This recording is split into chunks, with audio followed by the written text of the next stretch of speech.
One Piece is back with a chapter that reveals so many new hidden details and continues after Vegapunk's message that the world is going to sink into the ocean. We also learn something about the Mother Flame that was hinted at almost 2 decades ago, proving that Oda is still a god at foreshadowing, so be sure to stick around to find out. Now, getting into the latest One Piece chapter 1114, which is called The Wings of Icarus, we return to the Yamato cover story where Kinemon tells Yamato that they need to go on a pilgrimage to return Yasui's sword to its shrine, which will take them all the way around the island. And if you remember, Yasui was the surrogate father to Toko and was killed after pretending that the crescent moon tattoo was a joke, causing doubt in Orochi's ranks, which then brought Kinemon and his allies more time. So this pilgrimage is to honor his role in saving Wano. But before we get into the rest of the chapter, if you're enjoying this video, please like and subscribe, it really helps my small channel grow. Also, I've made a Patreon and it's in the description below, support me if you'd like. Now, the chapter starts off at the Navy HQ in the New World, where all of the Vice Admirals are banding together, questioning why the world is going to sink and confronting Akainu about the message. However, Akainu is silent with a dark look in his eyes, and unfortunately we quickly move scenes to Mocktown, which we saw during the Jaya arc, where the town, like its namesake, obviously just mocks Vegapunk. We then move to Water 7, where all of the shipwrights are confused at Vegapunk's message, wondering if it'll be like this city. The scene then switches to Impel Down, where we see Doflamingo laughing about the situation and making fun of Magellan, who wouldn't be able to take care of the inmate if it floods completely. Magellan confirms this joke though by saying that the sudden 1 meter sea level rise earlier already caused havoc, so he wonders how many meters it would take to cover the entire world. And this 1 meter increase he's referring to is when Lelouch was destroyed, but he doesn't know that.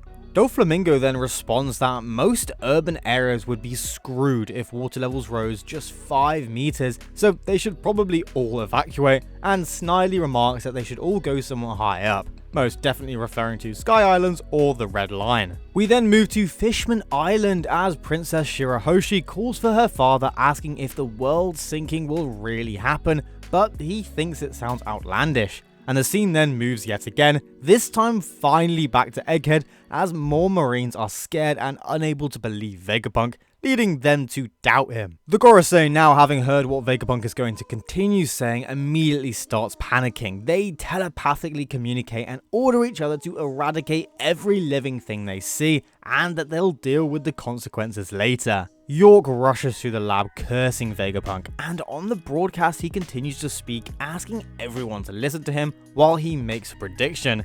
He goes on to say that a few days from when he started the recording, there will be a huge earthquake throughout the planet. Then we see one of Big Mom's children, called Charlotte Smoothie, wonder if he's talking about the earthquake that happened today, and how he'd know since he died after this recording, again referencing to Lelouch.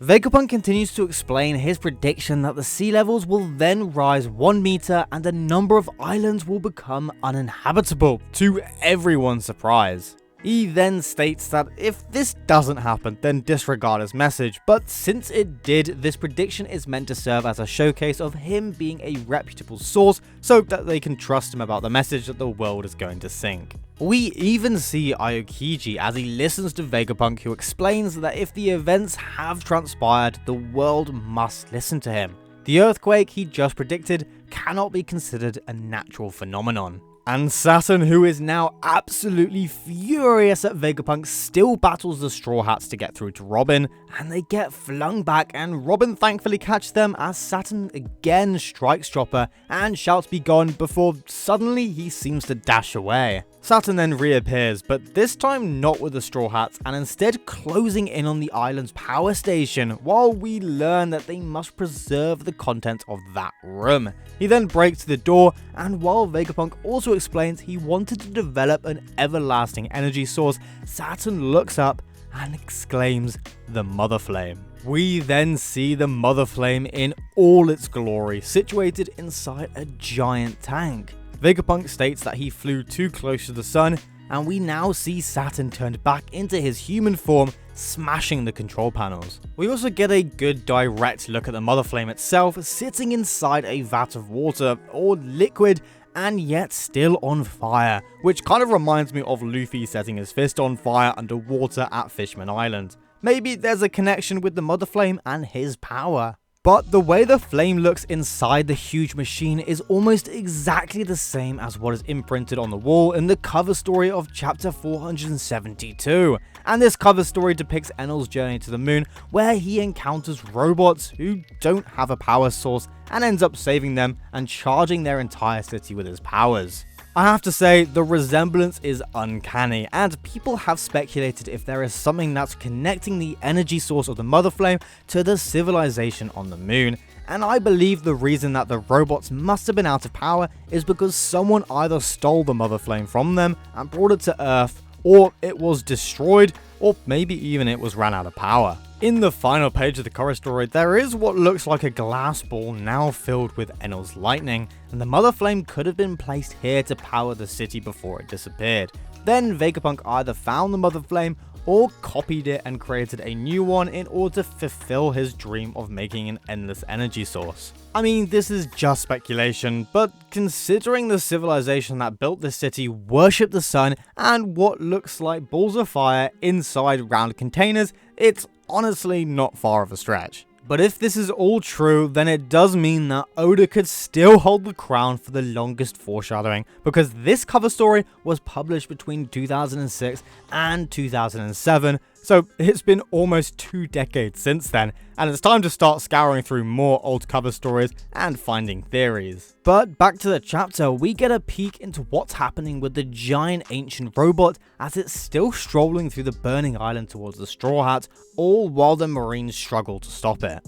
After that, we see Luffy and the Giants running away from Walkuri while they wade through a huge area of flames that's up to their waist. Vegapunk then does something incredible, and while the scene switches to Merijois, he begins to tell us about the past, specifically the blank part of history between 800 and 900 years ago. We even see a silhouette of Emu as they appear to be also listening in on what Vegapunk has to say. Now, inside the city of Merijois, the Celestial Dragons are furious that the Marines are letting Vegapunk continue speaking, even threatening to rip him apart. But Vegapunk goes on to say that that part of history is known as the Void Century, since all information about it has been erased or lost, but yet there are keys to unlocking that hidden past. What's also interesting is that one of the Celestial Dragons called Shalria, who is part of the same family as Roswald and Carlos, doesn't seem to know what the Void Century is, which is interesting to take note of and could be really important in the future. Vegapunk then reveals that the keys to unlocking the past are in fact the poneglyphs, which have text inscribed into them that needs to be decoded to reveal the past.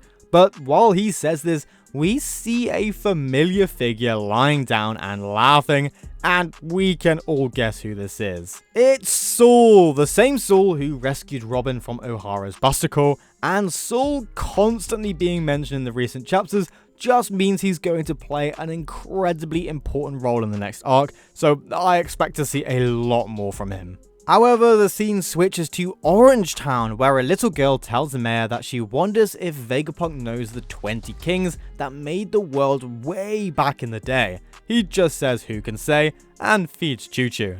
We even see Marguerite on Amazon Lily as she listens to Vegapunk explain that deciphering the poneglyphs are actually taboo by the world government, so he betrayed them in order to study the Forbidden Era. He goes on to say that he obtained several documents from a group of exceptional archaeologists that allowed him to decipher a number of poneglyphs, and then pursued the research with no regrets, this being in reference to the archaeologists of O'Hara who were studying the Void Century as well. And with them mentioned, we also see Robin and the rest of the Straw Hats recovering from their short battle with Saturn, but before they can relax, the clouds they're stood on suddenly move. Nami notices it and questions why the clouds are stretching away from them. Brook recognizes that it must be what Edison explained about before he jumped off the Labrastratum. The clouds have stretched in order for them to have space to jump into the sea rather than just land back on the island. And we then see Edison lying beaten up on the ground after having changed the clouds, and he begs the Straw Hats to make it and not get caught. Vegapunk starts to speak again, saying that he only knows a small fragment of the 100-year-long tale, and he'll try to just speak about the facts as he knows them.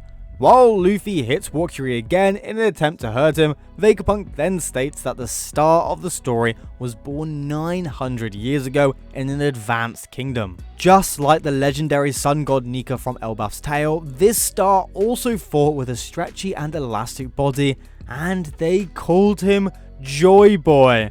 Though Luffy fails in his attack, we see him cross over Vegapunk's story while he begins saying that Joy Boy was the first man to take to the seas, and he was the first to be called a pirate.